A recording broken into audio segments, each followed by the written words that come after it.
Hey guys, it's Mrs. Yeagle again, and I'm here to read the end of chapter 12 to you. So I'm starting on page 124 in Addison Cooke and the Tomb of the Khan. All Mr. Jacobson and I require is an upscale establishment where we can enjoy a relaxing beverage and a civilized game of cards. You said Kashgar's a Muslim city. I don't think you're likely to find either beverages or cards. Dax held up Addison's 100 yuan note. Where there's a bill, there's a way. The alley darkened under the looming shadows of teetering tenements where flint-eyed cats spied from drooping balconies and the curling eaves of clay-tiled roofs. Dax strode past a restaurant with bullet-shattered windows and turned his nose up at a smoking den where a one-eyed man threw daggers against a target on the wall. Finally, he reached a noisy saloon ringing with raucous laughter, shouts, and the occasional blood-curdling scream. A man hurled out of a second-story window crashed to the ground at Dax's feet. His hat was thrown out after him. The shaken man struggled to his knees and spit 3 teeth into the dust. "This'll do," said Dax, and pushed his way through the saloon doors. Mr. Jacobson trotted after him, wagging his tail. Addison's team stood in the dusty street, flummoxed. "Maybe you shouldn't have handed him all that money," said Molly. "Do you think we'll ever see him again?" asked Eddie. "Of course," said Addison, lathering his voice up with confidence. "Uncle Nigel has the utmost faith in Dax. He always comes through in the end. We will meet him back here after our reconnaissance." Addison, keen for a high vantage point, led them up the spiraling steps of an ancient minaret.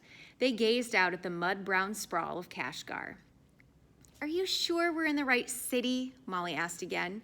"Without a doubt," said Addison, who was not at all certain. He was rapidly getting up to speed on Mongol history, much of which seemed to involve butchering staggering numbers of people.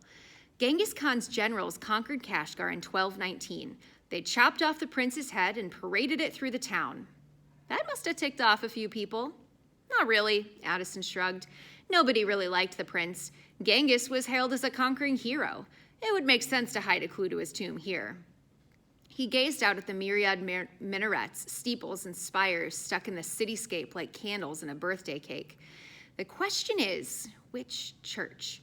You can't throw a rock in Kashgar without hitting one. Now, not that I condone throwing rocks at churches," he hastily added. "It would take us weeks to search all these buildings," said Molly. "The solution to any problem is to be found in a book." He dipped into his blazer pocket, drew out his pocket-sized edition of Fiddleton's Asia Atlas, and handed it to Molly. "How many churches does good Mr. Fiddleton list in Kashgar?" Molly thumbed through the index. "There are 47 churches, mosques, and churches that have been turned into mosques." "How many of them existed 800 years ago?" Molly scanned the ages listed next to each building. "Only 3. You see, Mo? Books are the answer to life's questions. Do you trust Fiddleton's numbers?" Addison stepped backward in shock, a hand fluttering up to his chest. "Roland J. Fiddleton is a world traveler, polar explorer, fisherman, trapper, polo champion, gourmet chef, bon vivant, holder of 5 patents and 7 world records, and the treasurer of the London Explorers Club. If Roland J. Fiddleton says there are only 3 medieval churches left in Kashgar, then we must take Mr. Roland J. Fiddleton at his word." The team wound their way south, deeper into the city. Every wide street was a tent-covered bazaar. Leather-skinned merchants sold dates, saffron powder, and pistachio nuts from Persia.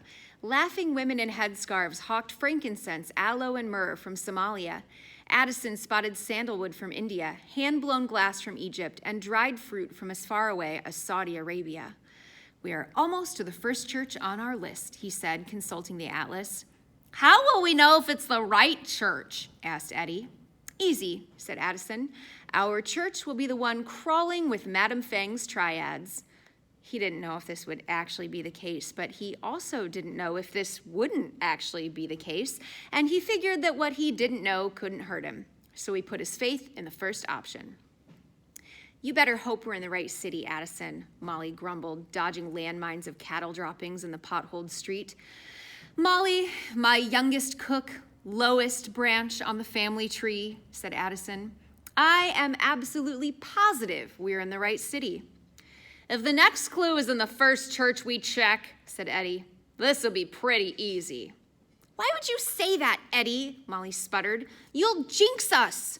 What? I'm just saying. Eddie was about to turn the corner when Molly grabbed him by the jacket collar and tugged him back. Okay, I take it back. Triads, she whispered.